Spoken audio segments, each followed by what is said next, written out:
বিসমিল্লাহির রহমানির রহিম। আল্লাহ তাআলার নামে শুরু করছি। সমস্ত প্রশংসা আল্লাহ পাকের, যিনি বিশ্ব জগতের প্রতিপালক, যিনি পরম করুণা। ইয়া ওয়াজিহাদ্দীনি ওয়াল কারামি ওয়া হালিফাল ইলমি ওয়াল হিকমি নবিয়্যুন নবিয়্যুন নবিয়্যুন নবী নবিয়্যুন নবিয়্যুন নবিয়্যুন নবী ইয়া রাসূলাল্লাহি সালামুন আলাইক ইয়া রাফিআ শানি ওয়া দারাজি রাসূলুন রাসূলুন রাসূলুন রাসূল রাসূলুন রাসূলুন রাসূলুন রাসূল ইয়া ওয়াসিয়াল। সম্মানিত আজকের ঐতিহাসিক ইসলামী মহাসম্মেলনের সভাপতি মুআজ্জাজ মুকাররম উলামায়ে কেরাম, উপস্থিত সমবেত সর্বস্তরের প্রাণপ্রিয় মুসলমান ভাইরা, পর্দার অন্তরালে অবস্থানরত অত্যন্ত শ্রদ্ধেয় মা ও বোনেরা, আল্লাহ রাব্বুল আলামিনের দরবারে অসংখ্য গণিত শুকর আদায় করছি, যিনি অত্যন্ত দয়া করে আজকের এই মাহফিলে আমাদেরকে শরীক হওয়ার তৌফিক দান করেছেন। এজন্য সর্বপ্রথম শুকরিয়া আদায় করছি আল্লাহ রাব্বুল আলামিনের দরবারে। সকলেই শ্রদ্ধা জড়িত কণ্ঠে আবেগের সাথে বলুন আলহামদুলিল্লাহ। কোরআন শরীফের আয়াত, নবীজির হাদিসকে সামনে রেখে আমি আমার বিষয়ের উপর আলোচনা করার জন্য চেষ্টা করব। যে বিষয়বস্তু আমাকে দেওয়া হয়েছে মুহাম্মদ সাল্লাল্লাহু আলাইহি ওয়াসাল্লামের জীবন আদর্শ এবং আমাদের করণীয়, এই ব্যাপারে আমাকে বলা হয়েছে আলোচনা করার জন্য। তাই আসুন আমি আপনাদের সামনে প্রথম যে আয়াতে কারিমা তেলাওয়াত করেছি, এই আয়াতের মধ্যে আল্লাহ রাব্বুল আলামিন বলেন, হে রাসূল আপনি বলুন, কুল আপনি বলুন, ইন কুনতুম তুহিব্বুনাল্লাহ, তোমরা যদি আল্লাহকে ভালোবাসো। কাকে?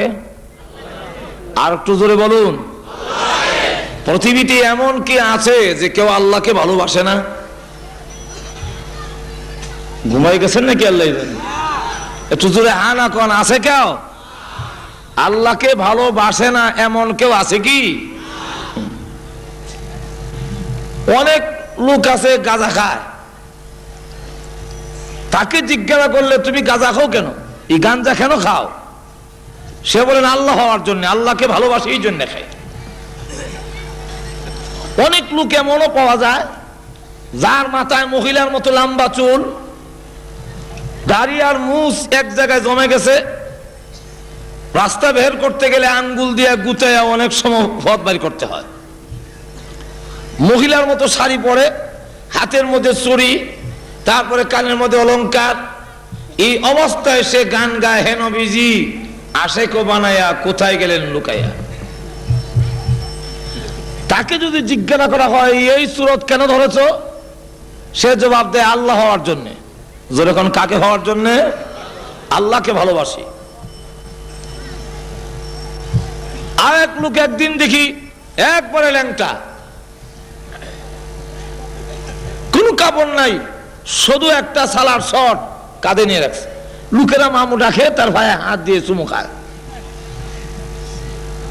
জিজ্ঞাসা করলাম এই লোকটার বাবাদের চুমু খাও কেন?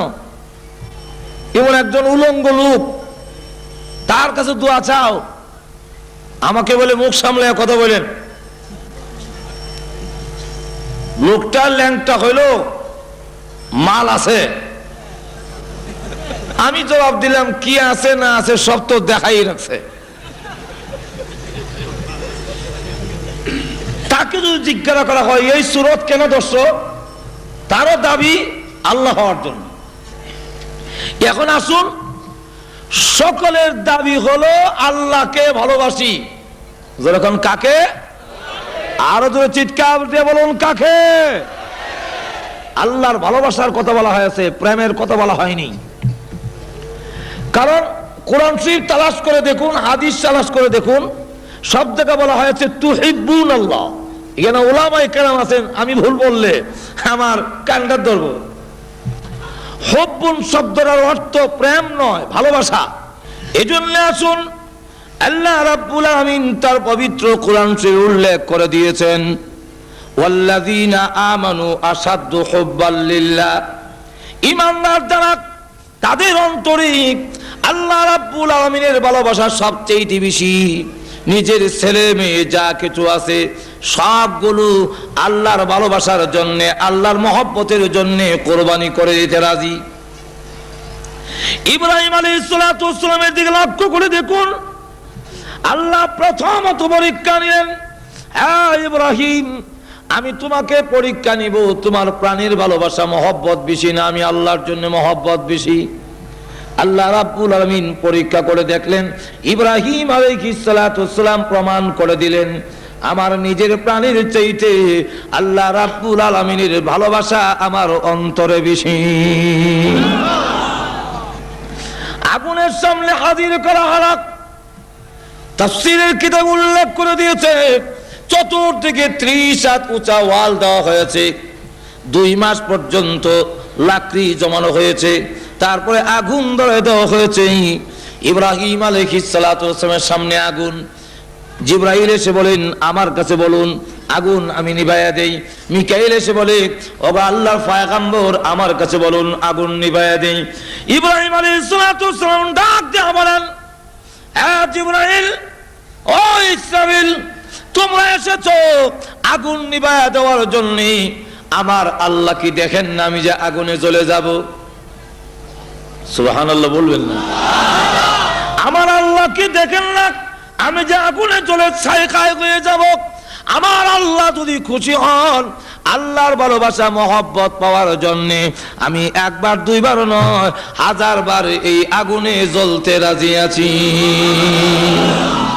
এখানে পরীক্ষায় উত্তীর্ণ হয়ে গেলেন। এই জন্য ইয়া নারুর ব্যাখ্যা হলো দুটা, ইয়া নারু কুনি বারদাও ওয়া সালামান আলা ইব্রাহিম। এর একটা ব্যাখ্যা হলো যে আল্লাহ নমরুদের আগুনকে বলেছেন, আর একটা হলো নমরুদের আগুন নয়, ইয়া নারু, হে আগুন বলতে ইব্রাহিম আলাইহিস সালামের অন্তরে যে আল্লাহর ভালোবাসা, আল্লাহর মহব্বতের আগুন। আল্লাহ ডাক দিয়ে বলেন, হে ইব্রাহিম, এই আগুন নিয়ে যদি তুমি নমরুদের আগুনে যাবায়া পড়ন্ত আছে, এই আল্লাহর ভালোবাসার আগুনের হাওয়ার জাহান্নামের আগুনের হাওয়ার চাইতে বেশি। সুতরাং ইব্রাহিম আলাইহিস সালাম যদি এই আগুন নিয়ে যাবায় পড়েন, নমরুদের আগুন নিভে যাবে। এই জন্য আল্লাহ রাব্বুল আলামিন যে বলেছেন ইয়া নারু, হে আগুন, এটা ইব্রাহিম আলাইহিস সালামের মহব্বত ভালোবাসার আগুন। ইব্রাহিম আলাইহিস সালাম সেখানে উত্তীর্ণ হয়ে গেলেন, পাশ হয়ে গেলেন।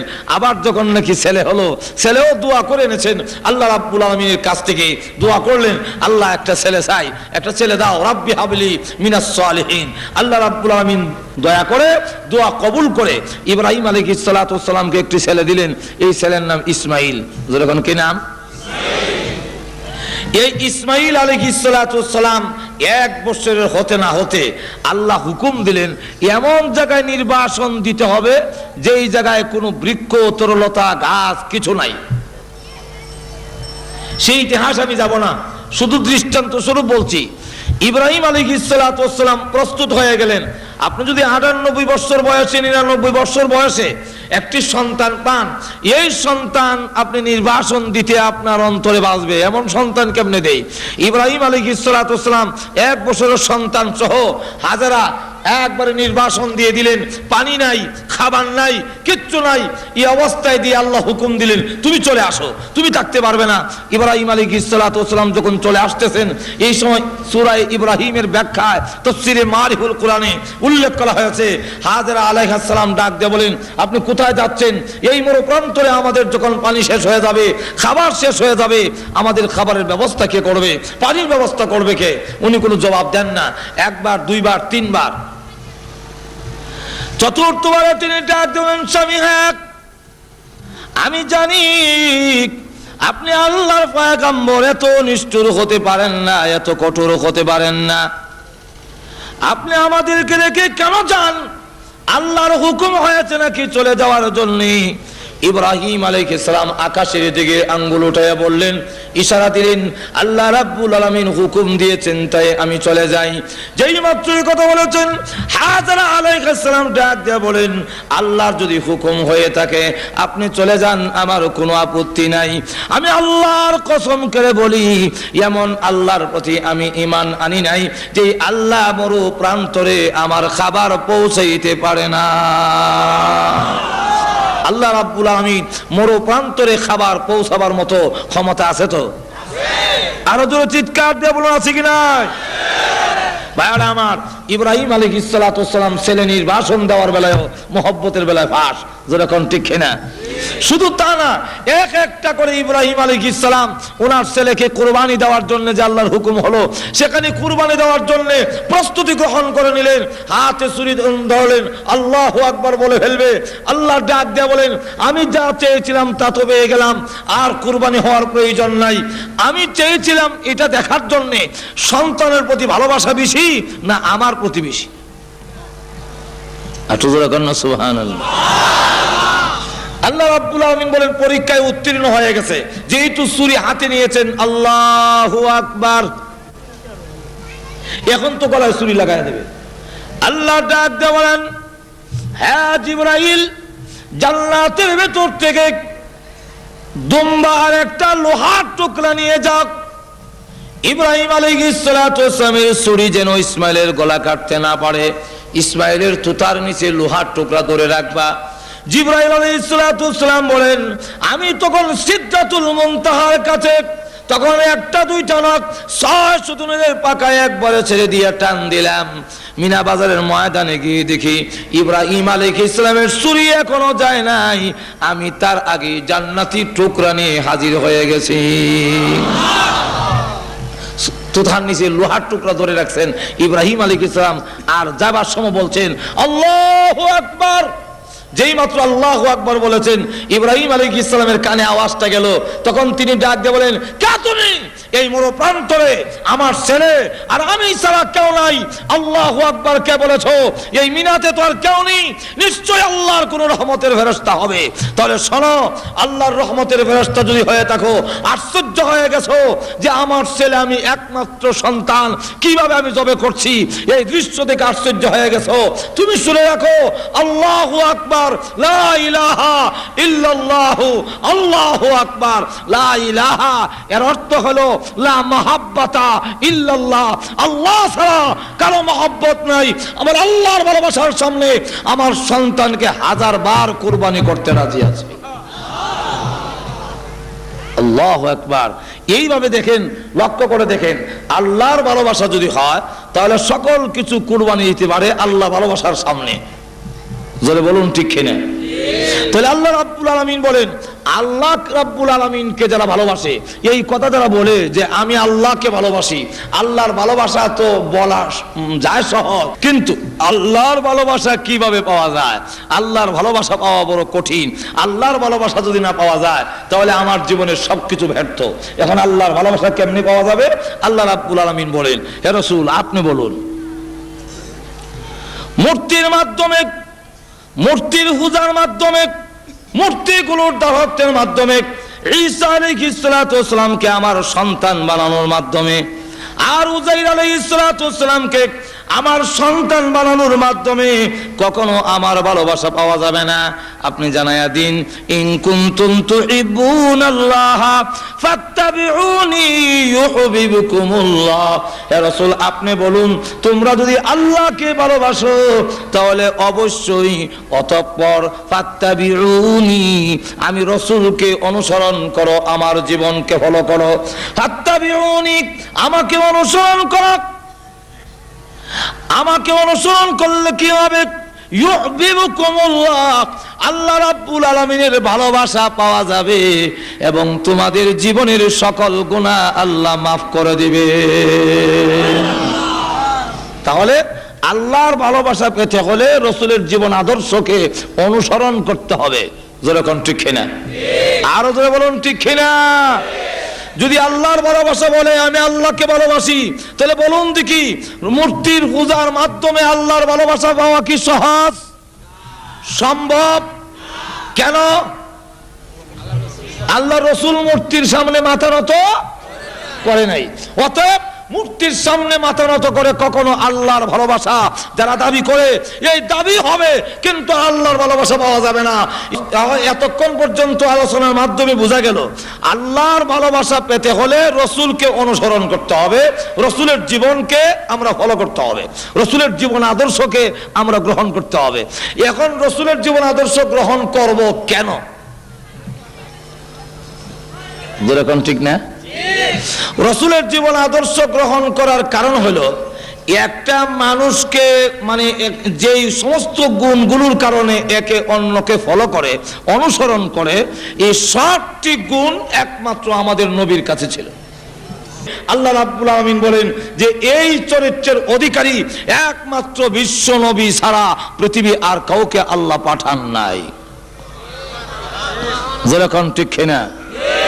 وَإِنَّكَ لَعَلَى خُلُقٍ عَظِيمٍ। আল্লাহ রাব্বুল আলামিন বলেন রাসূলের চরিত্র হলো মহান চরিত্র।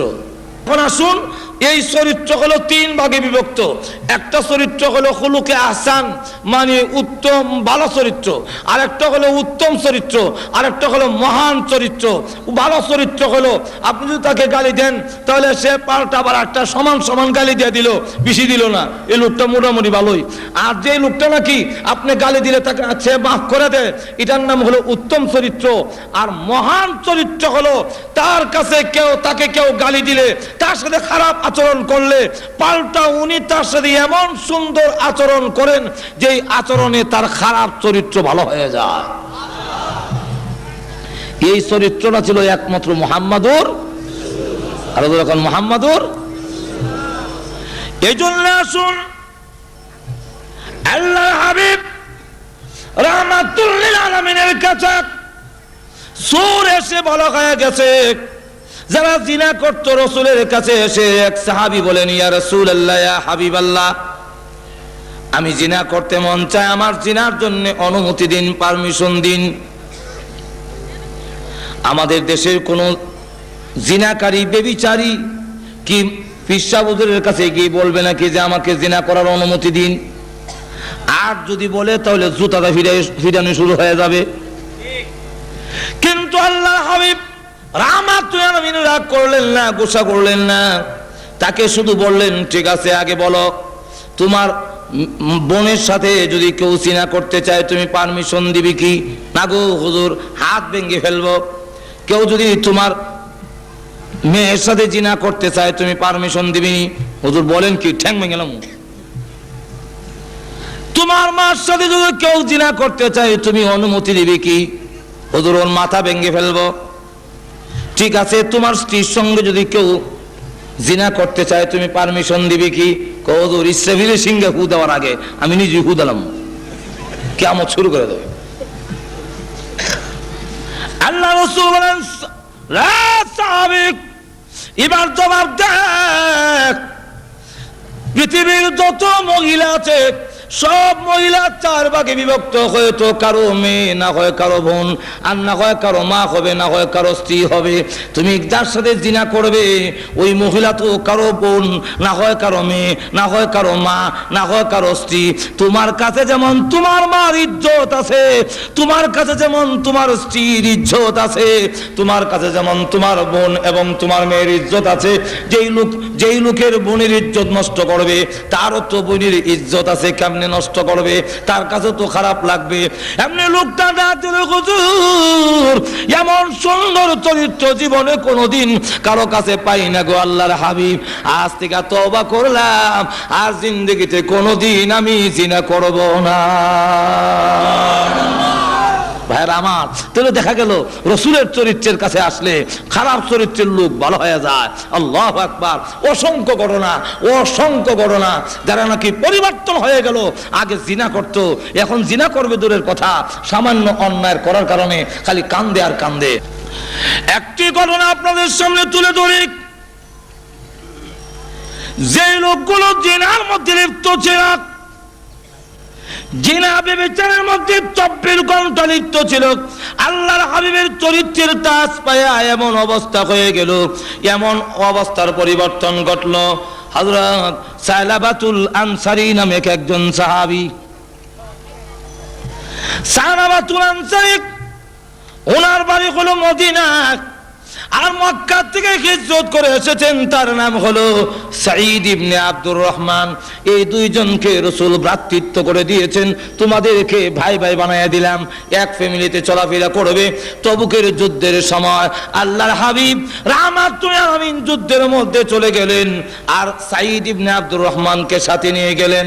সালাবাতুল আনসারী রাদিয়াল্লাহু আনহু ওনার ফ্যামিলির দায়িত্ব গ্রহণ করে নিল, কিন্তু যুদ্ধে যাওয়ার পরে শয়তান প্ররোচনা দিয়ে সালাবাতুল আনসারীর সামনে তুলে ধরা হলো,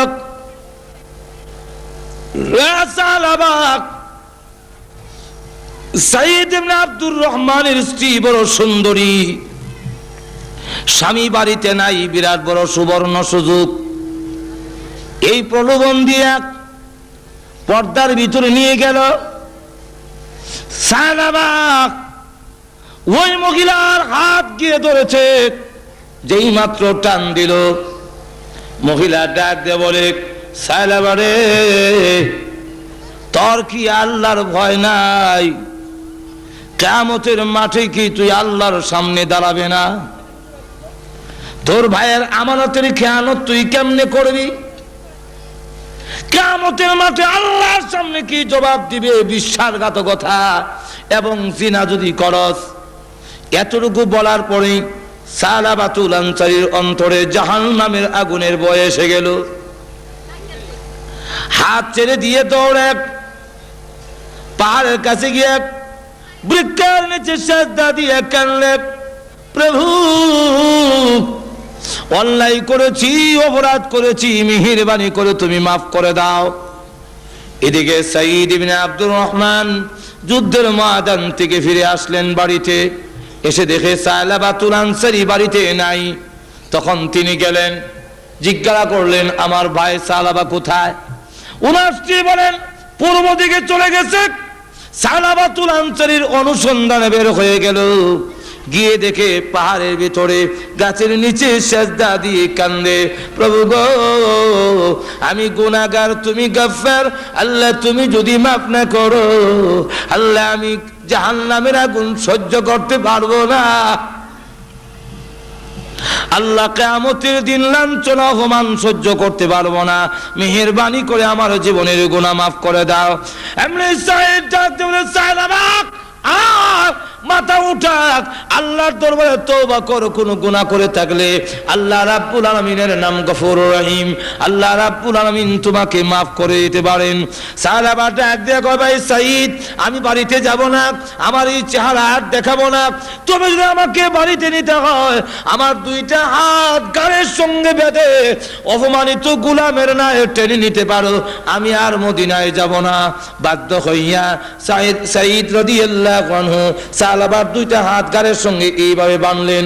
বেঁধে যখন মরা লাশের মতো, যখন নাকি মরা লাশের মতো টানে, তারই মেঘ খামসানা রাদিয়াল্লাহু আনহা দৌড়ে এসে রশি ধরে টানে আর কয়, বুড়া তো হয়েছো, বয়স তো কম হয় নাই, চরিত্র বুঝি এখনো বদলায় নাই। সুবহানাল্লাহ বলবেন না? আব্বা চরিত্র এখনো বদলায় না, আরেকজনের স্ত্রীর হাতে তুমি কেমনে ধরলে? যে লোক নাকি আরেকজনের স্ত্রীর হাতে ধরে, এই লোককে এইভাবে অপমানিত গোলামের মতো টেনে নিতে হয়। বাড়ির কাছে যাওয়ার পরে ডাক দিল, সাঈদ আমাকে বাড়িতে নেওয়ার আগে চলো, আবু বকর সিদ্দিকের দরবারে যাব, আবু বকরকে জিজ্ঞাসা করব আমার মতো গুনাহগার যদি তওবা করে আল্লাহ রাব্বুল আলামিন মাফ দিবনি, আল্লাহ আমাকে মাফ দিবেন কিনা। আবু বকর সিদ্দিক রাদিয়াল্লাহু আনহুর কাছে গিয়ে দাঁড়িয়ে বলতে লাগলেন, আবু বকর অন্যায় করেছি নফসের ধোঁকায়, শয়তানের ধোঁকায়, আমি যদি তওবা করি আল্লাহ রাব্বুল আলামিন আমাকে মাফ দিবেন কিনা। আবু বকর সিদ্দিক বলেন, মাফ দেওয়া না দেওয়া এটা আমার ব্যাপার নয়, আল্লাহ রাব্বুল আলামিনের ব্যাপার, আল্লাহ মাফ দিবেন কিনা আমি জানি না, তুমি আমার বাড়ি থেকে বের হয়ে যাও। রাস্তায় গিয়ে ডাক দিয়ে বলে, আরে সাঈদ আবু বকর আমাকে বিদায় করতে পারে, আমি কিন্তু নৈরাশ হই না, আমাকে নিয়ে চলো ওমরের দরবারে, ওমরকে জিজ্ঞাসা করব আমার মতো নাফরমান যদি তওবা করে আল্লাহ রাব্বুল আলামিন মাফ দিবেন কিনা। হযরত ওমর রাদিয়াল্লাহু আনহু আরো গরম, ওনার কাছে গিয়ে যখন বললেন, আবু বকর সিদ্দিক ওমর রাদিয়াল্লাহু আনহু বলেন, মাফ দিবেন কি দিবেন না আমি জানি না, তুমি আমার দরবার থেকে বের হয়ে যাও। তখন ওনার রাস্তায় বের হয়ে গিয়ে বলে, সাঈদ আমাকে ওমর বিদায় করে দিতে পারে, আমি আল্লাহর রহমত থেকে নরাশ হব না, আমাকে নিয়ে চলো আলীর দরবারে, আলীকে জিজ্ঞাসা করব আমার মতো গুনাহগারকে মাফ দিবে কিনা। আলী রাদিয়াল্লাহু আনহু শোনার পরে তিনিও বললেন, মাফ দেওয়া না দেওয়া আল্লাহর ব্যাপার, আমি জানি না, আপনি আমার বাড়ি থেকে বের হয়ে যান। রাস্তায় গিয়ে ডাক দিয়ে বলে, আরে সাঈদ আমার ইচ্ছা ছিল রাহমাতুল লিল আলামিন যেন আমার আলোচনা আমার কথাটা না শুনে, তাহলে লজ্জা হবে। আবু বকরের কাছে গেলাম, বের করে দিয়েছে, ওমরের কাছে গিয়েছি তিনিও বের করে দিলেন, আলীর কাছে গিয়েছি আলী বের করে দিলেন, এবার বাধ্য হয়ে চলো রাহমাতুল লিল আলামিন দয়াল নবীর কাছে। আমার মনে হয় রাহমাতুল লিল আলামিন তার গুনাহগার উম্মতকে বিদায় করবে না। চলো রসুলের দরবারে যাই। রসুলের সামনে দাঁড়ায় বলেন, ইয়া রাসূলুল্লাহ ইয়া হাবিবাল্লাহ, ওগো আল্লাহর হাবিব, আমার মতো গুনাহগার আল্লাহ রাব্বুল আলামিন মাফ দিবেন কিনা, মাফের কোনো ব্যবস্থা আছে কিনা। রাসূলুল্লাহ বলেন, মাফ দেওয়া না দেওয়া আল্লাহর কাজ, আমি জানি না তোকে মাফ দিবেন কিনা, কিন্তু আমার রাগ হলো বিশ্বাসঘাতকতা কেন করলে, ওই সাহাবীর স্ত্রীর সঙ্গে বিশ্বাসঘাতকতা কেন করেছো, তোমার মতো সাহাবী আমার বাড়ি থেকে বের হয়ে যাও। রাস্তায় গিয়ে ডাক দিয়ে বলে, হে সাঈদ আমি এতক্ষণ পর্যন্ত ভাবছিলাম আমার মনে হয় মাফের ব্যবস্থা হবে, আল্লাহর রাসূল যখন আমাকে বের করে দিলেন তাহলে মনে হয় আকাশের নিচে জমিনের উপরে আমার চাইতে বড় নাফরমান আর কেউ নাই, আমাকে বের করে দিয়েছেন রাহমাতুল লিল আলামিন, তাই রশ্মিটা ছেড়ে দে, আমি আর মদিনার লোককে আমার চেহারা দেখাবো না। সাঈদ তখন রশ্মি ছেড়ে দিল, তার মেয়ে রশ্মি ছেড়ে দিয়ে ডাক দিয়ে বলে, হে আব্বা ঘুরে ঘুরে দেখেছে আবু বকর তোমার প্রতি নারাজ, ওমর তোমার প্রতি নারাজ, আলী তোমার প্রতি নারাজ, এমনকি রাহমাতুল লিল আলামিন পর্যন্ত তোমার প্রতি নারাজ। আমি আল্লাহর কসম খেয়ে বলি, যতক্ষণ পর্যন্ত আল্লাহর নবী এবং সাহাবায়ে কেরাম খুশি না হবে আর জীবনে কোনোদিন তোমাকে আব্বা বলে স্বীকার করব না। তখন সাহাবা আকাশের দিকে চোখ উঠায় গেল, প্রভু দুনিয়াতে দেখেছি কোনদিন দুষ্টামি করলে বিচার যায় আব্বার কাছে,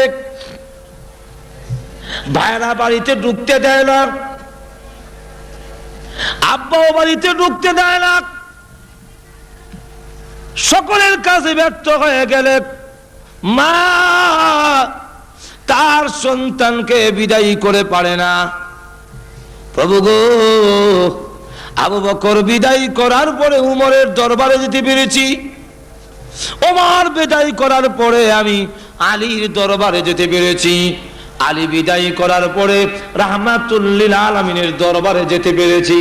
রাসূল বিদায় করে দেওয়ার পরে তোমার রহমতের দরজায় হাজির হয়েছি। বলো না, তুমিও যদি তোমার গুনাহগার গোলামকে বিদায় করে দাও, তাহলে তোমার এই বান্দা কার দুয়ারে গিয়ে আশ্রয় নিবে? আল্লাহ সকলে বিদায় করলেও তুমি তোমার গুনাহগার বান্দাকে বিদায় করতে পারো না। আবার গিয়ে পাহাড়ের ভিতরে সেজদা দিয়ে, গাছের নিচে সেজদা দিয়ে কান্দে। এই মুহূর্তে আল্লাহর পক্ষ থেকে কোরআনের আয়াত নাজিল হয়ে গেল। জিবরাইল হাজির হয়ে গেছেন, হাজির হয়ে বলেন, ওগো আল্লাহর নবী, এই মাখলুকগুলোর মালিক কে আপনি না আল্লাহ? রাসূল বলেন, মাখলুকের মালিক তো আল্লাহ। তো আল্লাহ যদি মাখলুকের মালিক হয়ে থাকে, তাহলে সাহাবাকে আপনি কেন বিদায় করলেন? তার তামাম জীবনের গুনাহ এই মুহূর্তে আল্লাহ মাফ করে দিয়েছেন। যেই মাত্র এই কথা বলেছে, এমনি রাসূল বলেন, আবু বকর একটু খুশ করে দেখো না আমার সায়লাবা কোথায় আছে। হযরত উমর দাঁড়ায় বলেন, হুজুর আমাকে অনুমতি দেন, আমিও যাব, কারণ আমিও দোষী। আমার কাছে এসেছিল, আমি তাকে বিদায় করে দিয়েছি। হযরত আলী দাঁড়ায় বলেন, ইয়া রাসূলুল্লাহ, ইয়া হাবিবাল্লাহ, আমাকে অনুমতি দেন, আমিও যাব, কারণ আমিও দোষী। হযরত সালমান ফারসি রাদিয়াল্লাহু আনহু দাঁড়ায় বলেন, ওগো আল্লাহর হাবিব, আপনি আমাকে অনুমতি দেন, আমি মুরব্বী সাহাবী, আমার বয়স বেশি। ওগো আল্লাহর নবী, উনি ইসলাম ধর্ম গ্রহণ করে সময় এত লম্বা হায়াত আর কোন উম্মতে সাহাবীদের মধ্যে, উম্মতে মুহাম্মদের মধ্যে কিয়ামতের আগ পর্যন্ত কেউ এত লম্বা হায়াত পাবে না। সালমান ফারসি ইসলাম ধর্ম গ্রহণ করে সময় ওনার বয়স হলো 120, ইন্তেকালের সময় ওনার বয়স হলো 350। আর জোরে কন্যা সুবহানাল্লাহ। 350 ওনার বয়স। এই 350 বছর বয়সে আল্লাহু আকবার, হযরত সালমান ফারসি রাদিয়াল্লাহু আনহু বলতেছেন যে আমাকে অনুমতি দেন, আমিও যাব। এই 4 জন সাহাবী যখন নাকি হাজির হয়ে গেলেন, খুঁজতে খুঁজতে যখন ওই পাহাড়ের কাছে গেলেন, গিয়ে দেখে লোকেরা খেত কামারে কাজ করে। জিজ্ঞাসা করে, ভাইরা আমার, সায়লাবা নামে কোন লোক কি তোমাদের এই এলাকায় কোনোদিন দেখেছো? তখন লোকেরা বলে, সায়লাবাতুল আনসারী নামে কোন লোক চিনি না, তবে তোমাদের লোকটার পরিচয় বলো। লোক ওনারা বললেন, জাহান্নামের আগুনের ভয়ে কান্দে, কিয়ামতের মাঠের ভয়ে কান্দে, এমন কোন লোকের কোন সন্ধান কি তোমাদের নজরে পড়েছে? তখন তারা বলল, লোকটা দেখি নাই, কিন্তু আমরা ঘুমায় গেল ওই পাহাড়ের ভিতরে গুনগুন সুরে একটা লোক কাঁদতে থাকে, তার কান্নার আওয়াজে আমাদের ঘুম ভেঙে যায়, আমরা ঘুমাতে পারি না, আমাদের মনে হয় তোমাদের লোকটা সেই লোকটাই হবে। আবু বকর সিদ্দিক রাদিয়াল্লাহু আনহু বলেন, ওমর চল যাই, গিয়ে দেখি। তখন গভীর রাত্রে গিয়ে দেখে সাজদা দিয়া কান্দে, প্রভু গোনাহ করেছি, অন্যায় করেছি আল্লাহ, তবুও তো তুমি আমাকে সৃষ্টি করেছো, তোমার রহমতের দরজা থেকে যদি তাড়ায়া দাও, বলো না তোমার এই গুনাহগার বান্দা কার কাছে যাবে, কোথায় যাবে? এই অবস্থায় কাঁদতেছেন। আবু বকর সিদ্দিক রাদিয়াল্লাহু আনহু ডাক দিয়ে বলেন, ওরে সায়লাবা মাথা উঠা। তখন তিনি ডাক দিয়ে বলেন, অন্ধকারে লোক চেনা যায় না, কিন্তু আওয়াজে বুঝতে পেরেছি তুমি আবু বকর। আমি আপনার কথায় আমি যাব না, আপনি না আমাকে বিদায় করে দিয়েছেন, যতদিন আল্লাহ আমাকে মাফ না দিবে আমি আর যাব না, মদিনায় লোকদেরকে চেহারা দেখাবো না। এমনি হযরত উমর ওই গর্তের বলে দাঁড়ায় বলেন, মাথা উঠা, আর কাঁদতে হবে না, আল্লাহ রাব্বুল আলামিন তোর জীবনের গুনাহ মাফ করেছে বলে এই মুহূর্তে কোরআনের আয়াত নাজিল হয়েছে। এমনি সালাবাতুল আনসারী মাথা উঠায় আর বলে, আল্লাহ সত্যি তোমার নাম রহমান রহিম, সকলে বিদায় করলেও তুমি তোমার গুনাহগার বান্দাকে বিদায় করে দিতে পারো না। সালাবাতুল আনসারী সহ 5 জন সাহাবী মদিনার দিকে রওনা দিলেন। মদিনার ভিতরে যখন ঢুকছে তখন হযরত বিলাল ফজরের আযান দেয়। মসজিদের ভিতরে ঢুকলেন, নামাজ আরম্ভ হয়ে গেছে। রাসূল নামাজের মধ্যে আরম্ভ করলেন, আলহাকুমুত তাকাসুর। যেই মাত্র আলহাকুমুত তাকাসুর বললেন, এমনি শোনা যায় বিকট চিৎকারের আওয়াজ। নামাজের মধ্যে সাহাবীরা কেঁপে উঠেছেন, এত বিশ্রী আওয়াজ কার? আবার রাসূল বললেন হাত্তা যুরতুমুল মাকাবির। এমনি শুনে আরেকটা বিকট আওয়াজ, এই বিকট চিৎকারে সাহাবীদের মধ্যে কম্পন শুরু হয়ে গেছে, কাঁপতে লাগলেন। এমন বিশ্রী আওয়াজ কে দিল? নামাজের সালাম ফিরানোর পরে আসসালামু আলাইকুম রাহমাতুল্লাহ, আসসালামু আলাইকুম রাহমাতুল্লাহ। পিছনের দিকে তাকায়া দেখেন সালাবাতুল আনসারী জমিনে পড়ে গড়াগড়ি করতেছে। আল্লাহর হাবিব দৌড়ে গেলেন, কাছে যাওয়ার পরে এমনি নড়াচড়া বন্ধ হয়ে গেছে। রাসূল বলেন সালমান, আমার সালাবার ফার্স পরীক্ষা করে দেখো, মুখে পানি দাও, মাথায় পানি দাও। এমনি সালাবাতুল হযরত সালমান ফারসি রাদিয়াল্লাহু আনহু ফার্স পরীক্ষা করে বুকে হাত দিয়ে বলেন, ওগো আল্লাহর নবী, আপনার সাহাবী সালাবাতুল আনসারীর মুখে আর পানি দেওয়ার কোনো প্রয়োজন নাই, মাথায় পানি দেওয়ার প্রয়োজন নাই। সালাবাতুল আনসারী কলিজা ফেটে চিরদিনের জন্য এই পৃথিবী থেকে বিদায় হয়ে গেছে। রাসূল তখন বলেন, তোমরা গোসল দাও, কাফন পরাও, আমি রাসূল নিজে তার জানাজার নামাজ পড়াবো। এই মুহূর্তে দৌড়ে তার মেয়ে খামসা রাদিয়াল্লাহু আনহা বুকে জড়ায়া ধরলেন, আব্বা গো, আমি অন্যায় করেছি, আমি অপরাধ করেছি। আমি বলেছিলাম সাহাবীরা খুশি না হলে তোমাকে আব্বা বলে স্বীকার করবো না। তুমি তোমার অঙ্গীকার পুরা করেছো, রাসূলকে খুশি করেছো, সাহাবায়ে কেরামকে খুশি করেছো, এমনকি আল্লাহকে পর্যন্ত খুশি করেছো। কিন্তু আমি যে জীবনের জন্য আমার আব্বা হারালাম, আমি আর জীবনে কাকে আব্বা বলে ডাকবো, আমি আর কাকে আব্বা বলবো? এইভাবে যখন কাঁদতে লাগলেন, রাসূল কাছে গিয়ে বলেন, খামসানা, আর কান্দিস না, তোর কান্না আমার বুকে দারুণ ব্যথা হয়, দারুণ কষ্ট হয়। যদিও সালাবাতুল আনসারী পৃথিবী থেকে বিদায় হয়ে গেছেন, আমি মুহাম্মদ তো বিদায় হয়ে যাই নাই, বাকি জিন্দেগীর জন্য আমি রাসূল তোর আব্বা হয়ে গেলাম। যেই মাত্রই কথা বললেন, রাসূল বললেন তোমরা কাফন পরায় নাও। কাফন পরালেন, রাসূল নিজে জানাজার নামাজ পড়ালেন। লাশ সামনের দিকে যায়, রাসূল লাশের সাথে সাথে কবরস্থানের দিকে যাচ্ছেন, কিন্তু উকি দিয়ে হাঁটেন, পা গুলো উকি দিয়ে কালো আঙ্গুল ভর দিয়ে দিয়ে সামনের দিকে যাচ্ছেন। খলিফাতুল মুসলিমিন ওমর তিনি ডাক দিয়ে বলেন, ইয়া রাসূলুল্লাহ, ইয়া হাবিবাল্লাহ, আপনার পাটা জমিনে ফালান না কেন? আঙ্গুলে ভর দিয়ে হাঁটলে এত তো আপনার কষ্ট হয়, আপনি পুরা পা জমিনে ফালান না কেন?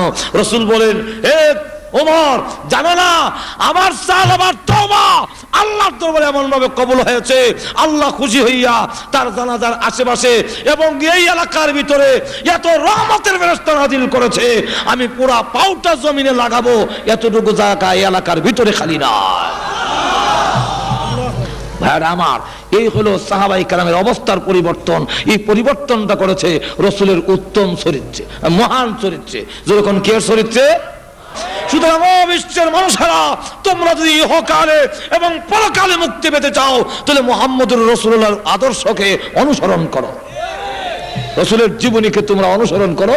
রাসূলের জীবনীতে রয়েছে তোমাদের জন্য উত্তম নমুনা, কারণ রাসূলের জিন্দেগিতে কোনো মিথ্যা কথা, আরো যখন মিথ্যা কথা। মহান চরিত্র কাকে বলে? আল্লাহু আকবার। এই চরিত্র একমাত্র রাসূলের, কারণ জীবনে কাউকে গালি দিবে দূরের কথা, ওনাকে কেউ যদি আঘাত করছে রাসূলের কাছে দিয়া যায়, হলো আপনার মরণ হোক। মা আয়েশা বলেন, বেয়াদব, তোর মরণ হোক। রাসূল বলেন, আয়েশা, জীবনে কোনোদিন কাউকে এমন শক্ত কথা বলবে না, আল্লাহ নম্র এবং ভদ্রকে ভালোবাসে। যেরকম ঠিক না, ঠিক না, আরো যেরকম ঠিক না। আমাদের দেশে যে একে অন্যের কুরুচি, অশ্লীল, একজনের আপনি আমার বিভক্ত হতে পারে। আল্লাহ রাসূলের চরিত্র হলো একজন তার প্রতিদ্বন্দ্বী যিনি, তার মোকাবেলা যিনি আছেন, তার প্রতিপক্ষ যিনি, সেই দুশমনকেও রাসূল কোনোদিন গালি দেননি, রাসূল কোনোদিন অশ্লীল কথা বলেননি। সুতরাং যদি আজকে আমাদের সর্বক্ষেত্রে রাসূলকে অনুসরণ করা যায়, তাহলে দেখা যাবে আমাদের মধ্যে যে একে অন্যের কাটা ছড়ি, একে অন্যের সাথে যে আচরণ, এরা থাকবে না, গোটা সমাজের মধ্যে শান্তি প্রতিষ্ঠিত হবে। যেরকম ঠিক না, ঠিক না? ভাইরা আমার, হুজুর সাল্লাল্লাহু আলাইহি ওয়াসাল্লামের কাছে এক লোক টাকা পাবে, বলবো না? অসুবিধা হচ্ছে নাকি? টাকা পাবে, রসুল তার কাছ থেকে কর্জ আনছিলেন, ঋণ আনছিলেন। মনে করেন দেওয়া হবে, আজকে যেমন শুক্রবার গেল, আগামী সোমবারে দেওয়া হবে। সে রবিবারে গিয়ে রসুলের গলার মধ্যে একটা চাদর পেঁচানো, চাদরের এক মাথার ধরে পিছন থেকে এমন জুড়ে টান দিল, রসুলের গলার ফাঁসি লেগে গেছে। ফাঁসি লাগছে বলে তো চেহারার রং পরিবর্তন হয়ে গেছে, আর চোখগুলো চোখের মধ্যে রক্ত জমে গেছে। রসুল পিছনের দিকে তাকায় দেখলেন হাওনাদার, ও তুমি আসছো, ও আচ্ছা ঠিক আছে। খলিফাতুল মুসলিমিন উমর রাগে গুসায় সহ্য করতে না পারে, বেয়াদব কোথাকার, রসুলের সামনে রসুলের পারমিশন ছাড়া আমরা কিছু করি না, আর না হয় আমি তোর দেহ থেকে মাথা এখন বিচ্ছিন্ন করে দিতাম। মজুর এখন ঠিক না? রসুলকে গালি দিলে সাহাবীরা ছেড়ে দিব? না ছেড়ে দিবে? আল্লাহু আকবার। আবু বকর সিদ্দিকের নামে এক লোক গিয়ে কেস দিছে। আবু বকর সিদ্দিকের নামে কেস। এক ইহুদি, হুজুর আপনার আবু বকর সিদ্দিক আমাকে চট দিয়েছে, আমি ড্রেনে পড়ে গেছি, এই দেখেন আমার চামড়া উঠে গেছে, এর জন্য বিচার প্রার্থী হইলাম। রসুল বলেন নামটা ভুল করেছো, নামটা মনে হয় আবু বকর নয়, নামটা উমর হবে, কারণ চট দেওয়া উমরের কাম, আবু বকর কারো চট দেয় না। ওই ইহুদি ডাক দিয়ে বলে, না আমি আবু বকরও চিনি, ওমরও চিনি, আজকের শটটা আবু বকরই দিয়েছে। রাসূল বলেন আবু বকর যদি দিয়ে থাকে, আর তুমি ইসলামিক কোডে বিচার দিয়েছো, ইসলামিক কোডে মুসলিম অমুসলিম এর মধ্যে কোনো তফাৎ নাই। নোটিশ গেল, আবু বকর তোমার নামে কেস হয়েছে। আবু বকর সিদ্দিক বলেন আসসালামু আলাইকা ইয়া রাসূলুল্লাহ, ওই ইহুদিটাকে একটা চর দেওয়ানোর পারমিশন আমাকে দিন।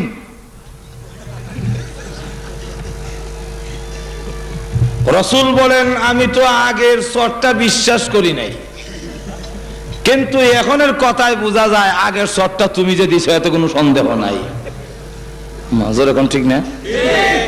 যেই মাত্র এই কথা বলেছে এমনি আবু বকর বলেন জি হুজুর আগের তো আমি দিছিলাম। তো তুমি তো জীবনে কোনোদিন গালি দাও না, কাউকে আঘাত করো না, আজকে তুমি কেন চট দিলে? আবু বকর সিদ্দিক বলেন ইয়া রাসূলুল্লাহ ইয়া হাবিবাল্লাহ, ওই যে যাকাত দেওয়ানোর আয়াত নাযিল হয়েছে, কর্জা দেওয়ানো ইউকরিদুল্লাহ কারদান হাসানা, আল্লাহ যে বলছেন আমাকে কর্জে হাসানা দাও, ঋণ দাও, আল্লাহ যে বলছেন আমারে দান করো, এইগুলো আয়াত নাযিল হওয়ার পরে এই ইহুদিটা আরেকটা ইহুদির কাছে আমাকে শোনায়া বলে, জোরে জোরে বলে, এতদিন জানতাম মুহাম্মদ আব্দুল্লাহর বেটা, মুহাম্মদ হলো দরিদ্র ফকির, আর এখন থেকে যে আয়াত নাযিল হচ্ছে এতে বোঝা যায় মুহাম্মদের আল্লাহ ফকির, আমরা হইলাম ধনী। জোরে কন্না নাউজুবিল্লাহ। আবু বকর সিদ্দিক বলেন ইয়া রাসূলুল্লাহ ইয়া হাবিবাল্লাহ, আমার সামনে আমার আল্লাহকে ফকির বলে গালি দিবে, আমার সামনে আমার নবীজিকে ফকির বলে গালি দিবে, আর আমি সহ্য করব, তা ইমানদার লক্ষণ হতে পারে না। সত্যিকারের উম্মত যদি হয়ে থাকে, রাসূলের বিরুদ্ধে কোনো কথা যদি হয়, ইসলামের বিরুদ্ধে যদি কোনো কথা হয়, আর রক্ত দেওয়ার জন্য রাজপথে যদি দাপায়া পড়ে, সে সত্যিকারের আশিকে রাসূল। যেরকম ঠিক না? ঠিক না? আরো যেরকম ঠিক না? কোথাও কোনো হাউজি বাম্পার এক্সিবিশন, কোন জুয়া এবং অন্যায় মদের আড্ডাখানা যদি বসে, আর আপনি যদি নীরব ভূমিকা পালন করেন, সেখানে আশিক রাসূল হতে পারেন না। যেরকম ঠিক না? ঠিক না? অন্যায়ের প্রতিবাদে যারা গর্জে উঠে যে আল্লাহ রসুলকে আমি ভালোবাসি, সুতরাং আল্লাহ রসুল ওইগুলো পছন্দ করেন নাই, আমিও পছন্দ করি না। যেরকম ঠিক না? হ্যাঁ আমার লক্ষ্য করে দেখুন, আবু বকর সিদ্দিক কয় আমারে কাফেররা বহু গালি দিছে, আমার কলিজার টুকরা আদরের সন্তান হযরত আয়েশার উপরে ওরা জিনার তহমত উঠাইয়া দিয়েছে, কিন্তু আমি সহ্য করেছি, গালি দেইনি, বর্দা, কিন্তু রসুলকে দিলে নজরে কোন ঠিক না? কোথায় নাকি গালি দিছে আল্লাহ এবং তোর রসুলকে? এই ইহুদি, আচ্ছা আমার না ওই গালি দিলে, কিন্তু আল্লাহর মধ্যে তো কোনো ইখতিলাফ নাই, আল্লাহ তো তোমরাও। নজরে কোন ঠিক না? ইহুদিরা কি আল্লাহ মানে না? আর তুজুর এখন মানে না তো ইহুদি, তুমি তো আল্লাহ মানো, আল্লাহকে ফকির বললে কেন? এমনি সেই ইহুদি লোকটা দ্বারা কয়, ওগো আল্লাহর নবী, আমি জীবনে আল্লাহকে গালি দিই না, আল্লাহকে গালি দিব? আমি কি পাগল নাকি? রাসূল বলেন, আবু বকর, তুমি বলতেছো গালি দিয়েছে, সে বলে গালি দেয় নাই। এখন এই যে ইখতিলাফ লাগলো, এখন তো কোর্টে কেস হয়ে গেছে। আবু বকর সিদ্দিক বলেন, হুজুর, আমার নাম যে শেষদা সিদ্দিক উপাধি, যার অর্থ হলো চিরন্তন সত্যবাদী, এটা আল্লাহর পক্ষ থেকে তো আমার লাগানো হয়েছে। আপনি তো জানেন আমি মিথ্যা বলি না। রাসূল বলেন, খুব জানি, খুব জানি তুমি মিথ্যা বলো না, কিন্তু কোর্ট তো এই সিদ্দিক দিয়ে চলে না,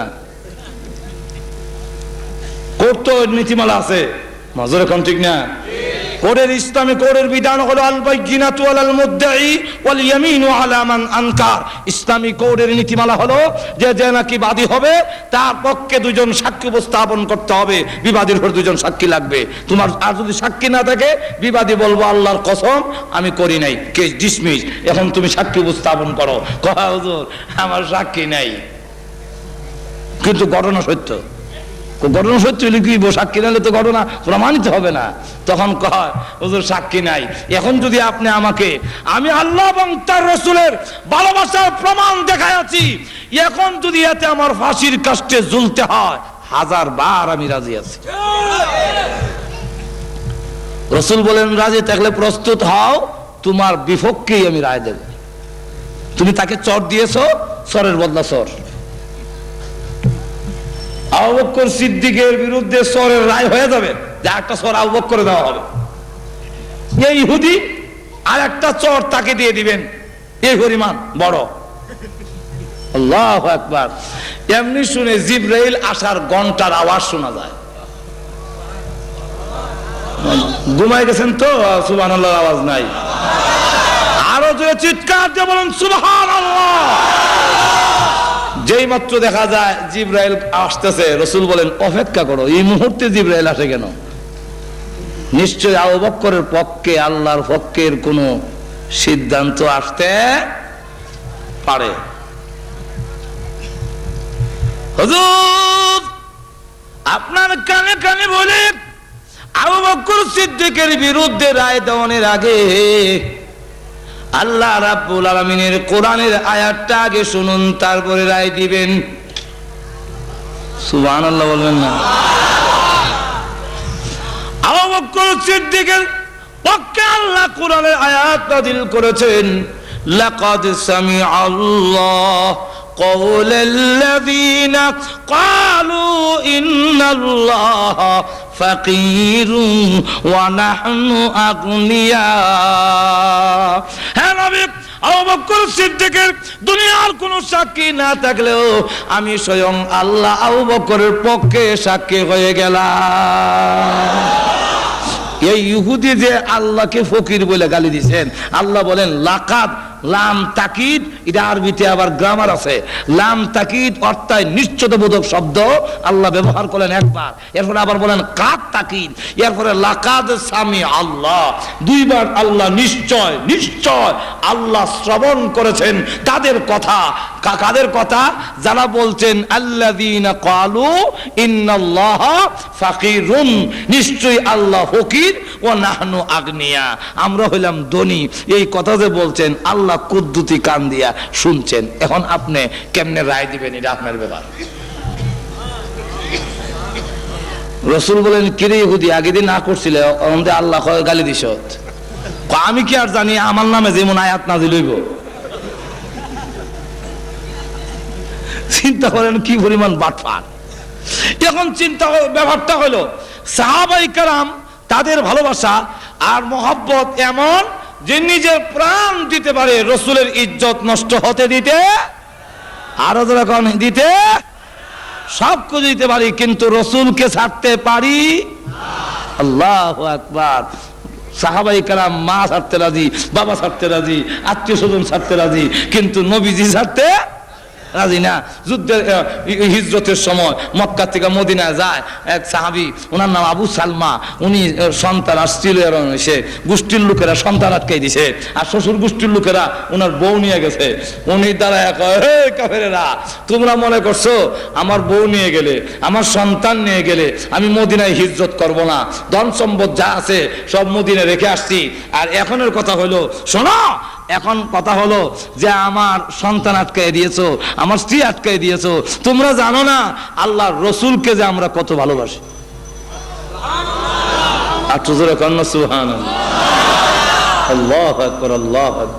আল্লাহ রসুলকে যে কত ভালোবাসি এটা তোমরা তো জানো না। আমার নিজের প্রাণের চাইতেও আল্লাহর রসুলকে আরো কোটি গুণ, আরো যেরকম কোটি গুণ।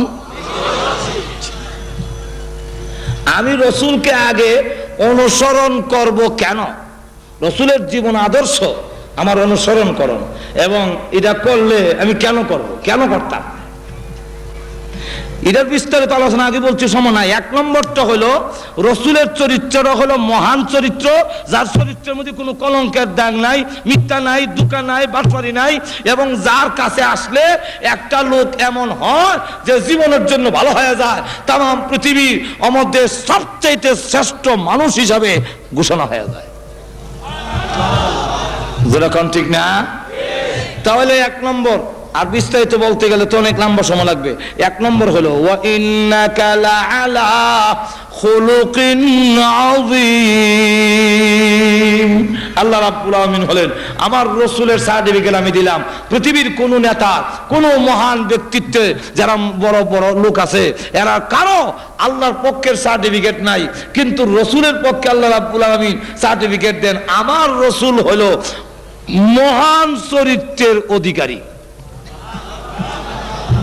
যেই ঘটনাটা বলতে চাইছি আমি দেখো এলাই, মনে আছে তো আপনাদের? সেটা বলি। ওই যে উমর বলল যে রসুল যদি না থাকতো সর দেয়া দাঁত ফেলাই দিলাম বলে, যেরকম ঠিক না? তো রসুল বলেন না ওমর, তার দেওয়ার তারিখ হলো সোমবার, একদিন আগে এসে এলে অসুবিধা কি? তুমি তাকে যে দমক দিছো এই জন্যে তুমি তাকে টাকাটা তো দিবাই, বাইতুল মালে আমার ইয়েতে কুষাগারে যদি মাল থাকে, ফান্ডের টাকা থাকে, তাকে দিয়ে দাও। আর তুমি যে পাওনাদারকে ধমক দিলা এই জন্য আরো 200 দিরহাম জরিমানা দিও। লোকটা সাথে করে নিয়ে গেল, বলতেছে যে এই নাও তোমার পাওনা টাকা, আর এই নাও রসুল যে বলছেন আরো 200 টাকা। আমি জরিমানা দিলাম, পাওনাদাররা কেন ধমক দিলাম? লোকটা টাকা নেওয়ার জন্য আসি নাই, আমার দেওয়ানের তারিখ হয় নাই, আমি তো আসলে টাকা নেওয়ার জন্য এসি না। কেন আসছো? তাওরাত কিতাবের মধ্যে বিশ্বনবী রাহমাতুল লিল আলামিনের যত গুণগান উল্লেখ করা হয়েছে, এক একটা করে পরীক্ষা করে দেখেছি। শেষটা ছিল বিশ্বনবী যিনি হবে 300, বিশ্বনবী যিনি হবে 300 সাথে খারাপ আচরণ কেউ করলে উনি পাল্টা তার সাথে ভালো আচরণ করবেন। আর এই বালা আচরণ করবে কখন? এমনি সব বালা মানুষ শৈল গুতা দিয়ে রাগ চুলায় সারলে যদি ঠিক থাকতে পারে তাহলে ভালো মানুষ, যেরকম ঠিক না? আর নাহলে তো এইখানে যারা আছেন সব ভালো মানুষ, সব ভালো মানুষ, সবতে হাসি, হ্যাঁ। কিন্তু আমি খারাপ আচরণ করে দেখি, তখন দেখা যাইব যেরকম ঠিক কিনা। একজন জিজ্ঞাসা করে, ভাই বাবা তোমার বাড়ি কোথায়? আমার বাড়ি তো অমুক গ্রাম। যে গ্রামের নাম কইছে এই গ্রামের লোক অধিকাংশ হইল উগ্র মেজাজি, খারাপ, লাইটল বেশি, খুব আর কি জঙ্গলি কিসিমের মানুষ। তার আচরণে, এই ছেলের আচরণে সে একটু লেখাপড়া শিক্ষা বা একটু শহর বন্দর থেকে ভালো থেকে একটু ভালো হয়েছে আর কি, কথা বুঝছেন না? তো কয় বলে আমার বাড়ি চুমুক গ্রামে। তোমার আচরণে তো বোঝা যায় না। না বাবা, আমার বিশ্বাস হয় না এই গ্রামে তোমার বাড়ি। কোন আশা আমার বাড়ি এই গ্রামে, ধরবে না, আমার বিশ্বাস হয় না। এই গ্রামের লোকের আচরণ এরকম হওয়ার কথা না। একবার দুইবার তিনবারের সময় না চাচা আমার বাড়ি এই গ্রামে, তো আবার যখন না বে আমার বিশ্বাস হয় না, কখন শ্রদ্ধা দত্ত হয় তুমি বিশ্বাস না হইলে তখন বিশ্বাস হয়েছে, কখন বিশ্বাস হয়েছে। নজর এখন ঠিক না। এখন বোঝা গেল তো রাগ না তুলালে তো বোঝা যায় না। আল্লাহ রসুল সাল্লাল্লাহু আলাইহি ওয়াসাল্লাম তখন বলতেছেন, ওই ইহুদি বলতেছে রসুলের রাগ না তুলালে তো বুঝবো না, আমার খারাপ আচরণ না করলে তো ভালো হবো কেমনে। এই জন্য আমি পিছনের চাদর ধইরা এমনি জোরে টান দিলাম, দিয়া বললাম টাকা আনবার সমানো দিবার সময় বুঝি মনে থাকে না। এই কথা বলার পরে আমার ফাউন হইলো দুইটা চোর, যেরকম ঠিক না ঠিক না। কিন্তু চোর না দিয়ে আল্লাহ রসুল সাল্লাল্লাহু আলাইহি সাল্লাম আমাকে বললেন, মুস্কি হাসি দিয়া বললেন, আরো বললেন জরিমানা দেওয়ানের লেগে, আপনি যে দমক দিছেন ওইটার জন্য জরিমানা দেওয়ান। এতে বোঝা গেল, প্রমাণিত হইল পরীক্ষায় পাস করলো উনি বিশ্ব নবী, উনি রাহমাতুল আলামিন। সুতরাং আর একটা মুহূর্ত দেরি করতে চাই না, টাকা নেওয়ার জন্য আসি নাই, আমি এসেছি ইসলাম ধর্ম গ্রহণ করার জন্য। তাই আমি কালিমা পড়ে মুসলমান হয়ে গেলাম। এই হলো রসুলের আখলাক। যদি আরো বলতে যাই আরো বহু ঘটনা আছে, যদি বলতে যাই শেষ হবে না। তো এক গেল, এক রাখলাম এক। দুই নম্বর হইলো একটা লোককে অনুসরণ করে তার জন্য মোটামুটি 4টা গুণ থাকে। যেরকম কয়টা? কোন লোক যদি সুন্দর হয় তো তার পিছিয়ে পিছিয়ে মানুষ ঘুরে। গাজীপুর মনে এরকম নাই, সুন্দরের পাগল মনে নাই। সুন্দরী মহিলার জন্য কয় বেদের মেয়ে জুস নাই আমার, বেদের মেয়ে। আমরা আমি তুই গান জানিও না, দেখছিও না, শুনি না, কিন্তু মাঝে মাঝে শুনি। একদিন এক ছেলে দেখি এমন প্রিয় ছিল, ছোট্ট একটা বাচ্চা দেখি এরম করে কি করে বেদের মেয়ে জুস নাই আমায় পাগল কইরা আছে। আমি এখন এই বেদের মেয়ে জুস নাই আমার পাগল করে আছে, বেদের মেয়ে সুন্দর দিকে পাগল হয়েছে বাদ দিয়া যা যাব।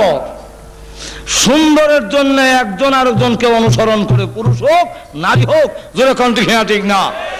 সুন্দরের জন্য তার কাছে সবকিছু ছেড়ে দিয়া, ও বিশ্বের মানুষেরা, সুন্দরের কারণে যদি কাউকে অনুসরণ করতে হয় তাহলে একমাত্র ব্যক্তি হলো মুহাম্মদুর রাসূলুল্লাহ সাল্লাল্লাহু আলাইহি ওয়াসাল্লাম। মুহাম্মদের চাইতে সুন্দর আকাশের নিচে জমিনের উপরে আল্লাহ কাউকে সৃষ্টি করেন না।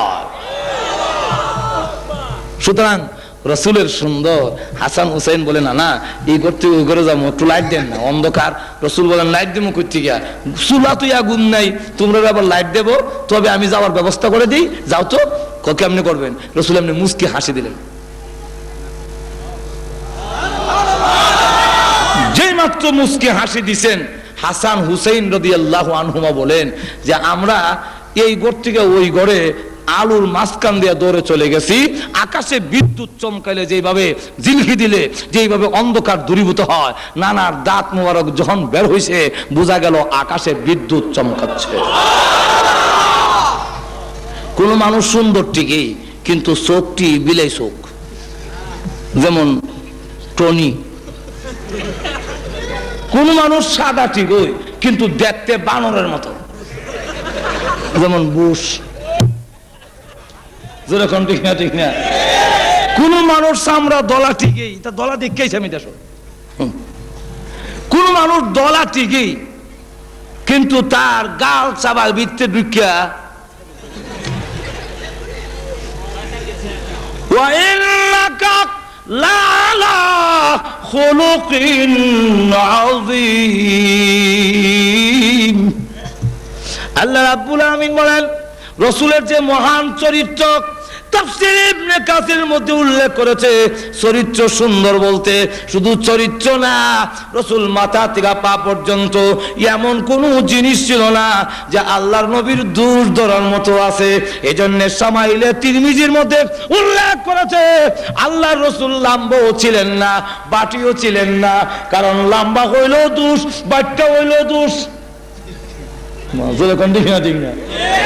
কিন্তু খলিফাতুল মুসলিমিন উমর ছিলেন সাহাবীদের মধ্যে সবচেয়ে লম্বা। রসুল যখন উমরের সাথে থাকতেন, উমর যখন রসুলের পাশে গিয়ে দাঁড়াতেন, তখন লোকেরা তাকায়া দেখে উমরের মাথার উপরে রাহমাতুল লিল আলামিনের মাথা দেখা যায়। কারণ হলো আবার যদি কেউ দুজন আটে আর একজন যদি বাড়িও কোনো মন্ত্রী যদি এমনি আটে, আমরা দেশের কতই কই, আমরা দেশের যে প্রতিমন্ত্রী, ভূমি প্রতিমন্ত্রী, উনি যদি আনে বেটা ছুটু মাজুর এখন ঠিক না, হ্যাঁ খুব একটা মাজুর এখন ঠিক না।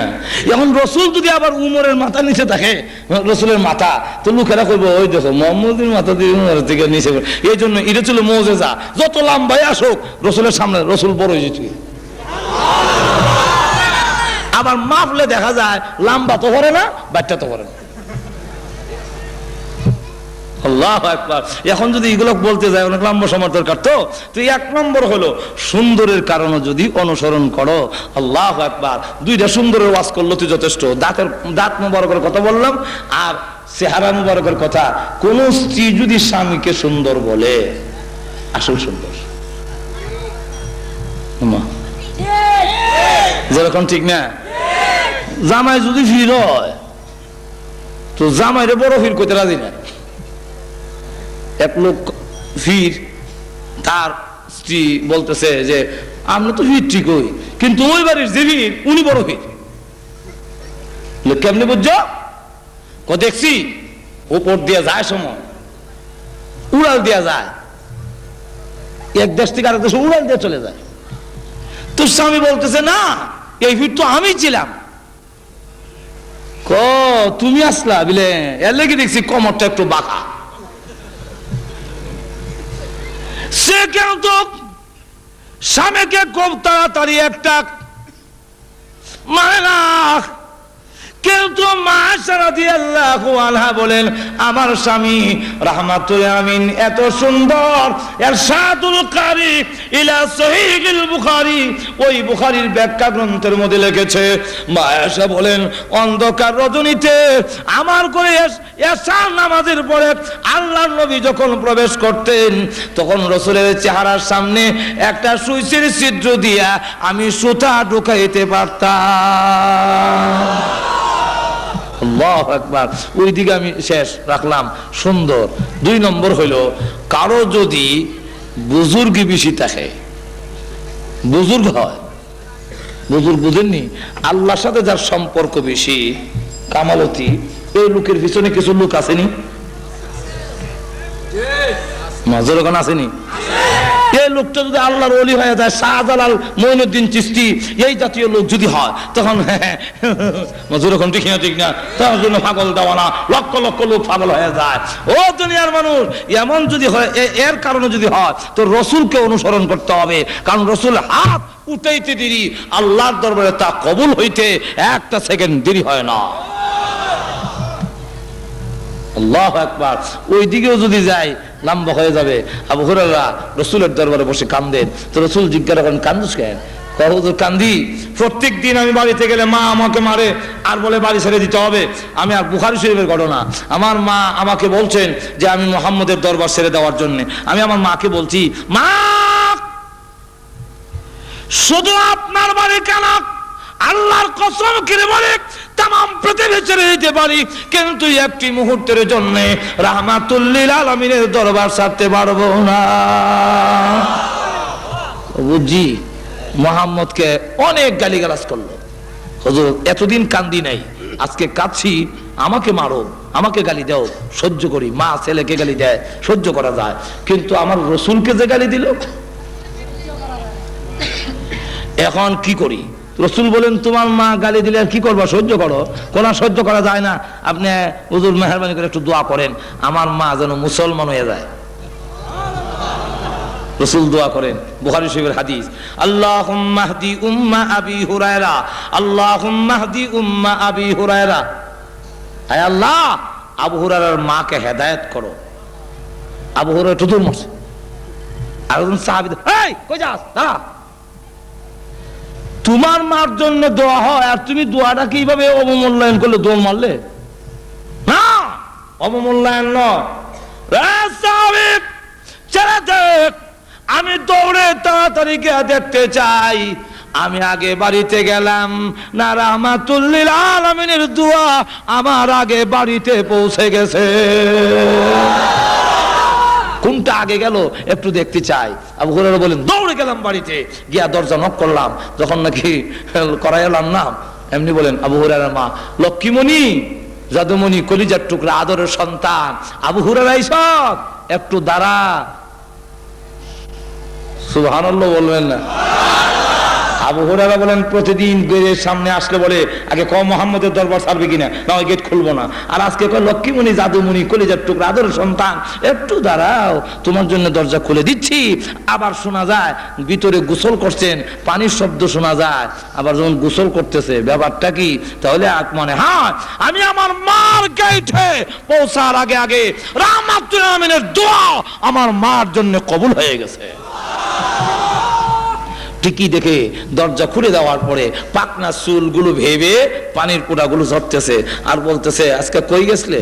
যাওয়ার পর থেকে আমার কলিজার এমন একটা জ্বালা যন্ত্রণা শুরু হইলো, এমন জ্বালা যন্ত্রণা, গোসল করলাম পানি দিলাম তো জ্বালা যন্ত্রণা শেষ হয় না। আচ্ছা কলিজা জ্বললে পানি দিলে কামিব?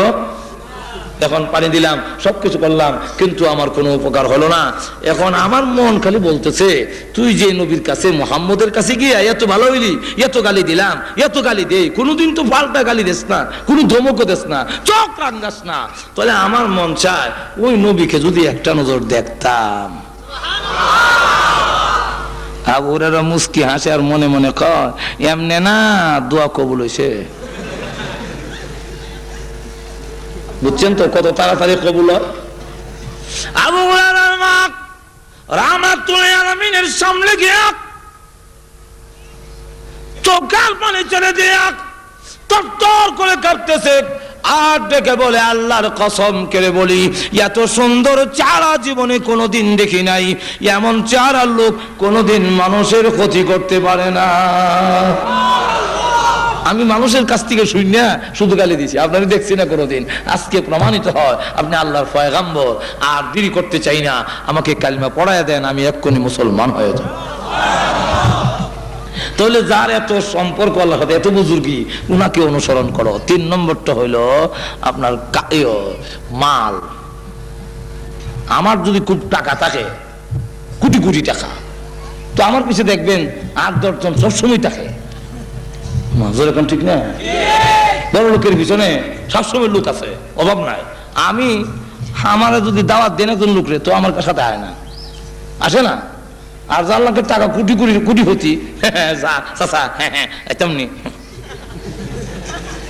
ওটা করবি, ওটা করবি, হ্যান করবি, যে চাচা কথা মানে। তাই যদি হয় রসুলের চেয়ে বড় ধনী আল্লাহর জমিনে আর কেউ। রসুল গরিবিটা গ্রহণ করে নিছেন, রাখতেন না তো, কিন্তু রসুলের মতো ধনীদের বাস্তব প্রমাণ হইল আজ পর্যন্ত কত মন্ত্রী মিনিস্টার, আমাদের দেশের প্রাইম মিনিস্টার, প্রেসিডেন্ট, বিশ্বের বড় বড় প্রেসিডেন্টরা হজ করতে যায়, 100 উট কুরবানি দিচ্ছেন বলে আমি কারো ইতিহাস জানি না। আপনাদের জানা আছে? তদানীন্তন সময়ে রসুল জীবনে একবারই হজ করেছেন। এই হজের নাম প্রথম হজ, এই হজের নামই বিদায় হজ। কথা বুঝছেন? বিদায় হজের নামে সকলে চিনে বেশি, কিন্তু আসলে এটাই জীবনের রসুলের প্রথম হজ। আর জিন্দেগিতে হজ করেননি। রসুল যেদিন হজ করেছেন ওই সময় আল্লাহর রাস্তায় তিনি 100 উট কুরবানি করেছেন। এবং যিনি মাটিতে হাত দিলে স্বর্ণ হয়ে যায়। তুমি আবার গরিব কেমনে? গরিব তো না। আল্লাহু আকবার। ঘটনা যদি বলতে যাই, সালমান ফার্সি যে লোকের গোলাম ছিলেন, এই লোকে বলছে তোমাকে মুক্তি দিতে পারি 3টা শর্ত। বলে কি শর্ত? বলে 1 নম্বর শর্ত হলো তুমি আমার বাগানের মধ্যে 100টা খেজুর গাছ লাগাতে হবে, আর 100টা খেজুর গাছ এক সমানে বড় হবে, আর একসাথে খেজুর ধরতে হবে। এটা কি সম্ভব? এটা তো বাস্তবে সম্ভব না। তো এটা যদি করতে পারো, অর্থ না দেওয়া। 2 নম্বর হলো কয়েক কেজি, মনে করেন অন্তত 3.5 কেজি ওজনের একটা স্বর্ণের চাকা যদি দিতে পারো, তোমাকে মুক্তি দেওয়া হবে। এটা কি দেওয়া সম্ভব গোলামের? একজন সাধারণ রুজি রোজগার যে করে আপনার বাড়ির চাকর, সে কি 3.5 কেজি ওজনের স্বর্ণ দেওয়া সম্ভব? সম্ভব না। রসুলের কাছে গিয়ে বললেন, রসুলের কাছে বলার পরে বলেন ঠিক আছে তোমার মালিকরে বলো আমি তা করে দেব। রসুল নিজ হাতে ওই সালমান ফার্সি রাদিয়াল্লাহু আনহুর মালিকের বাগানে 100টা খেজুর গাছ লাগালেন, আর এই খেজুর গাছ একসাথে বড় হতে লাগলো, একসাথে ফল ধরলো, একসাথে খেজুর ধরছে, একসাথে পাকছে। এই খেজুরের বাগানে এখনো খেজুর আছে। কথা বুঝছেন? এখনো এটার খেজুরের দাম হলো সৌদি আরবে এই খেজুর কিনতে গেলে বাংলাদেশের 1500 টাকা কেজি পড়ে। আমি আনছিলাম কিছু খেজুর, কথা বুঝছেন? এই খেজুর গাছগুলো এখনো আছে, খেজুর গাছ। এখন দেখা যাক যে অবস্থাটা হলো, এরপরে এক রসুলের দরবারে একটা ডিম পরিমাণ আল্লাহু আকবার, একটা ডিমের সমান স্বর্ণ হাদিয়া আসছে। রসুল বলেন, সালমান নাও এই ডিম নিয়ে যাও, তোমার মালিককে গিয়ে বলো স্বর্ণ দিলাম। হুজুর উনি চাইছেন 3.5 কেজি, আর আমি যে একটা ডিম, এটা তো মনে হয় না এক ফুয়া হইল, মানবে না।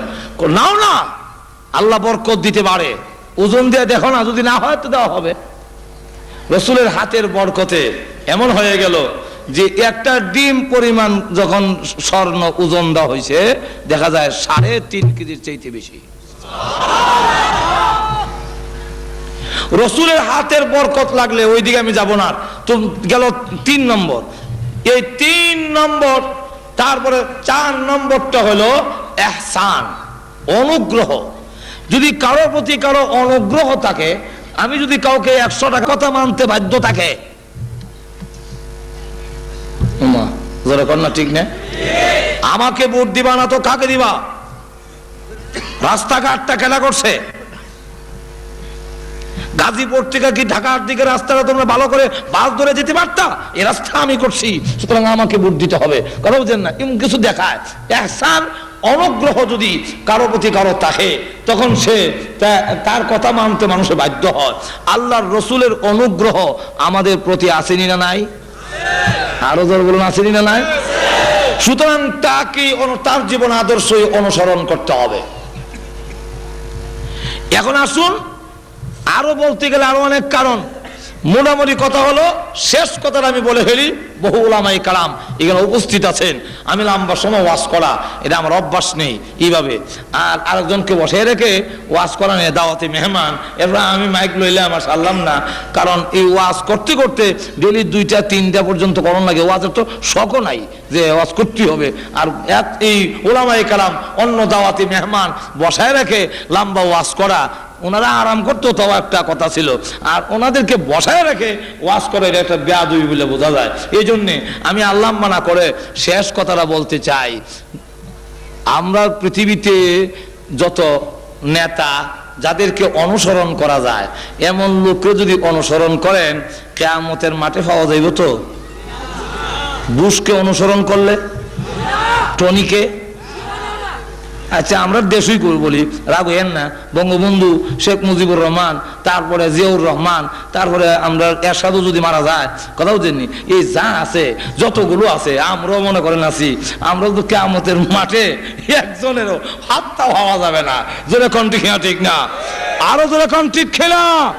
কিন্তু কিয়ামতের কঠিন ময়দানে সমস্ত নবীরা জান্নাতের দিকে চলে গেছেন, আল্লাহর ওয়াদা। আপনার মাসুম, হিসাব কিতাব নাই, আপনারা কোনো হিসাব নাই, জান আপনারা গুনাহ নাই, আপনারা ব্যস্ত যান, সব ব্যস্ত গেছে। গিয়া দেখে জান্নাতের গেট লাগানো। হ্যাঁ, জান্নাতের প্রহরীরা দরজা খুলে দাও, জান্নাতের ভিতরে প্রবেশ করব। কে আপনি পরিচয় দিন, আমি হইলাম আদম নবী। দাঁড়ান, সময় হয় নাই, আবার ডাক দিয়েছে, কে আপনি পরিচয় দিন, আমি হইলাম নূহ নবী। দাঁড়ান, সময় হয় নাই, আপনি কে? আমি হইলাম হযরত ইব্রাহিম নবী। দাঁড়ান, সময় হয় নাই, আপনি কে? আমি হইলাম হযরত মূসা নবী। হ্যাঁ, দাঁড়ান, সময় হয় নাই, আবার ডাক দিয়েছে, কে আপনি পরিচয় দেন, আমি হইলাম ঈসা নবী। দাঁড়ান, সময় হয় নাই। কি ব্যাপার? আদম আলাইহিস সালাম থেকে ঈসা পর্যন্ত কইলাম, সকলে খালি কইলে সময় হইছে না, সময় কোন দিন হবে? এমনি জান্নাতের প্রহরীরা ডাক দেয়া বলে, যত নাম শুনি, আদম শুনি, নূহ শুনি, ইব্রাহিম, মূসা, ঈসা নবী শুনি, মুহাম্মদ নাম শুনি না কেন? এই নবী কি আপনাদের এখানে হাজির হয় নাই? না, উনি তো এখনো আসে নাই। উনি এখন কোথায়? উনি এখনো কিয়ামতের কঠিন ময়দানে উম্মতের চূড়ান্ত ফয়সালা না শোনা পর্যন্ত একটা কদমও জান্নাতের দিকে বাড়াবে না।